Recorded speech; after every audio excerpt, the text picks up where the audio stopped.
Hello, I'm Suzanne Smith. The winner of the 2014 Florida Book Awards Gold Medal for General Fiction is the book The Invention of Wings by Sue Monk Kidd.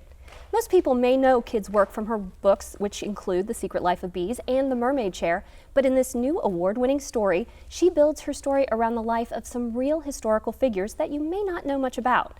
She's here to talk about the book and what it's like to merge history with fiction. Thank you very much for being here. I'm happy to be here. Thanks. Oh, tell us who the Grimke sisters are, because they're central to this book. The Grimke sisters are little known in American history, I'm afraid to say, but they were the first female abolition agents in America, and really some of our earliest feminist pioneers. So they should be more well known, I think. How did the story originate for you? Because you focus on them and you also focus on some fictional characters that you've added to their lives. How did it originate for you? It happened in the Brooklyn Museum when I was looking at the Judy Chicago dinner party exhibit, and I came across the names of Sarah and Angelina Grimke, who are on these heritage panels outside the exhibit. So they list all of these women who've made significant contributions to Western history, and there they were. And it said that they were from Charleston, South Carolina, and that's really what got my attention, because I was living in Charleston at the time and didn't know about them, I'm ashamed to say. And so I went home and I began to read everything I possibly could, and it was very easy to fall under the spell of these two women right away. And I knew, I think almost instantly, that I wanted to write a novel inspired or based on their lives. The two additional fictional characters that you, well, there's several fictional characters, but the other main character was Handful, who is a slave that is actually owned by one of the Grimke sisters at a point. How did you work her story into this narrative? Well, it became really clear to me that I didn't want to tell the story just about Sarah Grimke. I wanted to also include the narrative of an enslaved person. And this was a little daunting for me. I didn't know exactly how I would pull that off. It was daunting enough to think about writing about American slavery, but then to write in the first person voice of an enslaved woman seemed like a real challenge. But I was absolutely determined to do it, because I actually felt like if I couldn't do it, I wouldn't write the novel. I wanted both of these worlds to be there. And then I discovered in the diary of Sarah Grimke that she was given what is euphemistically called a waiting maid, which is kind of code for enslaved girl, when she was a young girl, and this girl's name was Hetty. And I knew right away, again, that here was the other half of the story. Now, unfortunately, Hetty, the real Hetty Grimke, died very young, not long probably after Sarah obtained her. And so we don't know anything about her life.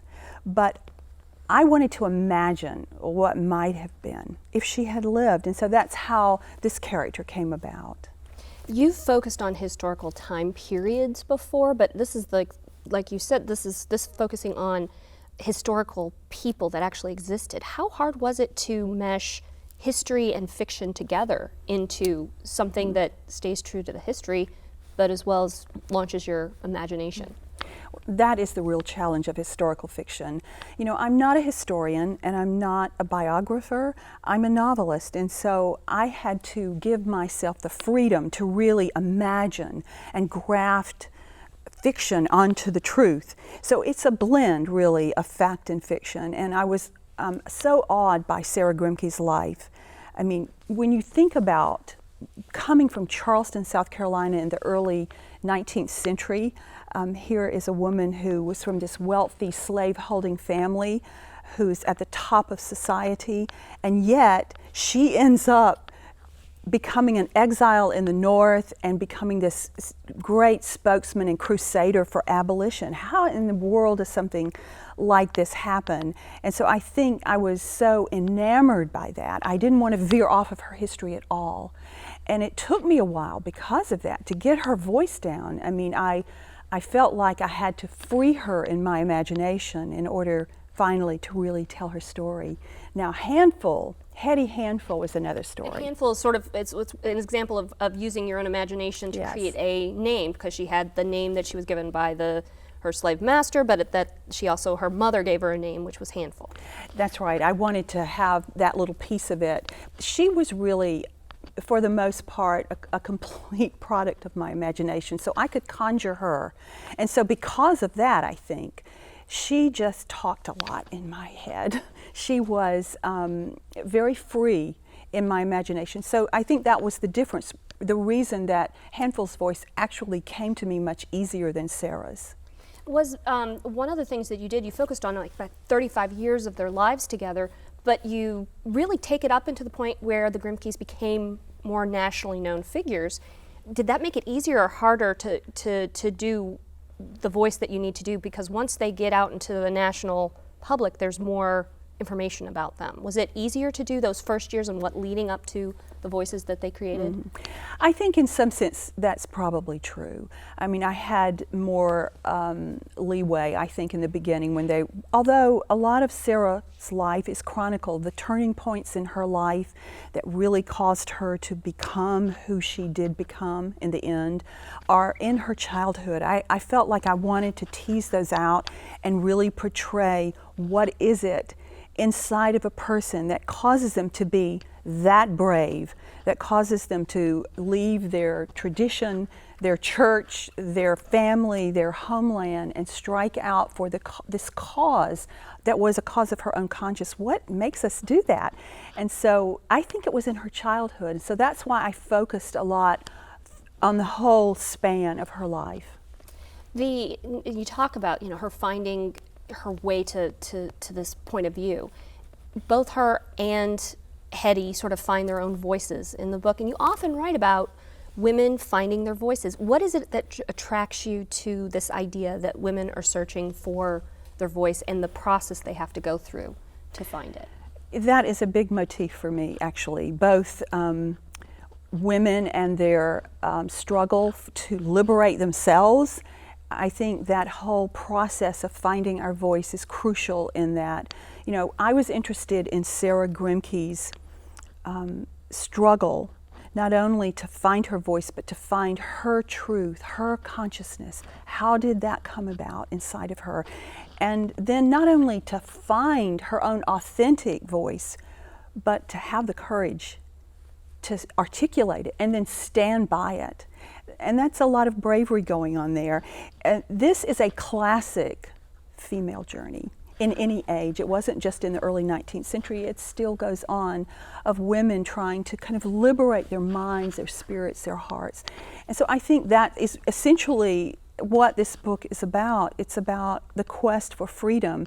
And of course, Handful, she's trying to free herself, literally free herself, because she's enslaved. Sarah, though, is enslaved in her own way. And sometimes we do tend to do that to ourselves, as products of our culture, or our traditions, or our own minds. And so she was on a quest for freedom as well. Is that where the invention of wings, the title of the book, comes from? The finding of this resource within you? Yes, I think so. I'm one of these writers who likes to have a title before I start writing. I'm crazy that way. But I remember sitting one whole day trying to think up titles. I mean, I knew the basic idea of the book and the premise and the characters, but I hadn't really started writing. And this title popped in my head, The Invention of Wings, and I thought, okay, I'm going with that. And then later, very kind of serendipitously, I found a real authentic African-American myth, kind of a folktale really, of enslaved people who came from Africa and lost their wings in the process. And there's songs about it, there's stories about it, and I thought, oh, this is really perfect, so I could then weave that into the story. So that becomes kind of the metaphor throughout. Thank you very much. We've been talking with Sue Monk Kidd, author of The Invention of Wings. The Florida Book Awards are presented annually to recognize, honor, and celebrate the best Florida literature. The program is coordinated by the Florida State University Libraries and co-sponsored by these groups that promote books by and for all Floridians.